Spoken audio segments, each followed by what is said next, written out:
Hello friends, આજે આપણે આ રીંગણનું શાક બનાવવાના છે. પહેલાં મારા ઘરમાં આ રીંગણનું શાક કોઈ ખાતું નહોતું અને અત્યારે જ્યારે રીંગણનું શાક બને છે ત્યારે બધા જ ખુશ થઈ જાય છે. તો ફ્રેન્ડ્સ, રેસીપીને લાસ્ટ સુધી જોજો. રેસીપી ગમે તો વિડીયોને લાઇક અને શેર કરજો. તો રીંગણનું શાક બનાવવા માટે આપણે પહેલાં તો એને ઉપર અને નીચેથી આ રીતે કાપી લઈશું. ત્યારબાદ એને આ રીતના આપણે કટિંગ કરીશું. વચ્ચેના ભાગને આપણે મોટો રાખીશું અને નીચે અને ઉપરના ભાગને આપણે ઝીણું ઝીણું સમારી લઈશું.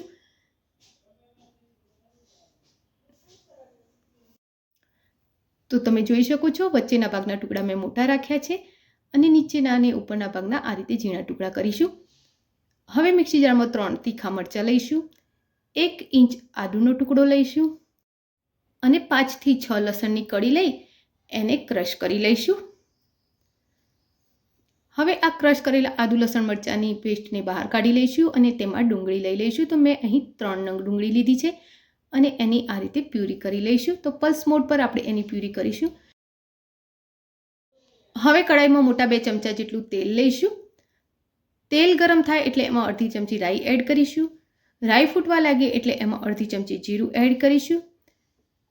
ત્યારબાદ એમાં થોડીક હિંગ એડ કરી લઈશું. હવે આપણે જે આદુ લસણ મરચાંની પેસ્ટ રેડી કરી છે એને પણ આમાં એડ કરી લઈશું અને સહેજ વાર માટે સતળાવા દઈશું. આદુ લસણ મરચાંની પેસ્ટ સહેજ સતળાય એટલે આપણે જે ડુંગળીની પ્યુરી કરીને રાખી છે એ પણ આમાં એડ કરી લઈશું અને એને થોડી વાર માટે સાંતળી લઈશું. તો ફ્રેન્ડ્સ, જુઓ, તમને મારો વિડીયો સહેજ પણ ગમતો હોય તો વિડીયોને લાઇક કરો, ચેનલને સબસ્ક્રાઇબ કરો અને નોટિફિકેશન બેલમાં ઓલના નિશાન ઉપર ક્લિક કરો, જેથી કરીને તમને મારા નવા વિડીયોની નોટિફિકેશન મળતી રહેશે. તો ડુંગળી સતળાય અને એનો કલર સહેજ આ રીતે ચેન્જ થાય એટલે આપણે એમાં 1 નંગ ટામેટાની પ્યુરી એડ કરીશું અને એને સારી રીતે પહેલાં તો હલાવીને મિક્સ કરી લઈશું.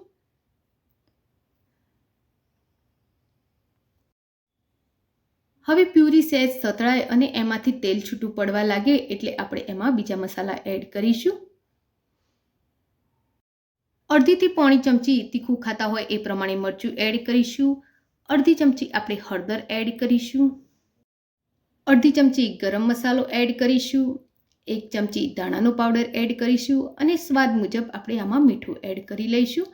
હવે આ બધી જ વસ્તુને હલાવી ગ્રેવી સાથે સાંતળી લઈશું.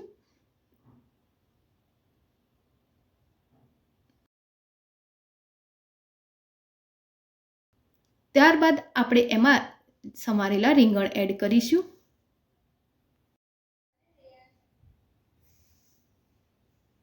અને તેને હલાવી મિક્સ કરી લઈશું.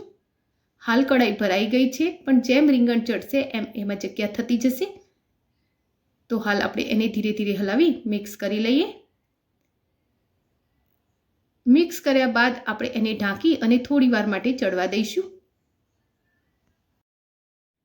ગેસના ફ્લોને આપણે ધીમો રાખીશું અને એને વચ્ચે વચ્ચે આ રીતે ચેક કરી લઈશું અને થોડી વારે આપણે એને ફરીથી હલાવી લઈશું અને ધીમા ગેસે એને સાંતળીશું.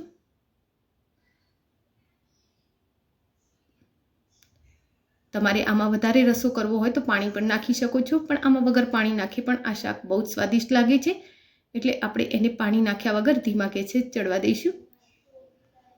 તો શાકને મેં વચ્ચે વચ્ચે 1-2 વાર હલાવી અને ચડવી લીધું છે અને શાક આપણું સરસ ચડી ગયું છે, તમે જોઈ શકો છો. હવે આપણે શાકમાં રસો કરવો હોય તો સહેજ પાણી એડ કરીશું, વધારે પાણી આમાં એડ નથી કરવાનું અને એને હલાવી મિક્સ કરી લઈશું. તો શાકને ચડતા પહેલાં પાણી એડ એટલા માટે નહોતું કર્યું કે એના મસાલા કમ્પ્લીટલી શાકના રીંગણ સાથે સેટ થઈ જાય. અને હવે આપણું આ શાક એકદમ રેડી થઈ ગયું છે, પણ પાણી નાખ્યા પછી આપણે એને સહેજ વાર માટે સાંતળવા દઈશું.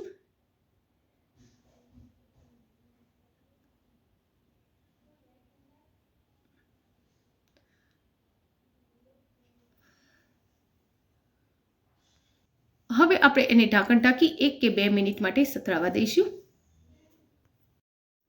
ત્યારબાદ આપણું આ શાક ખાવા માટે એકદમ રેડી થઈ ગયું છે.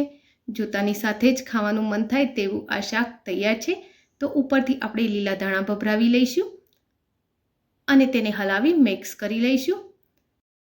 તો ખાવામાં આ શાક રીંગણના ઓળા જેવું જ લાગે છે. તો ફ્રેન્ડ્સ, આજની આ રેસીપી તમને કેવી લાગી એ કોમેન્ટ બોક્સમાં જરૂરથી લખજો. રેસીપી ગમી હોય તો વિડીયોને લાઇક અને શેર કરજો. આવી જ બીજી રેસીપી જોવા માટે મારી ચેનલને સબસ્ક્રાઈબ કરી લેજો. Thank you for watching my video. જય શ્રી કૃષ્ણ.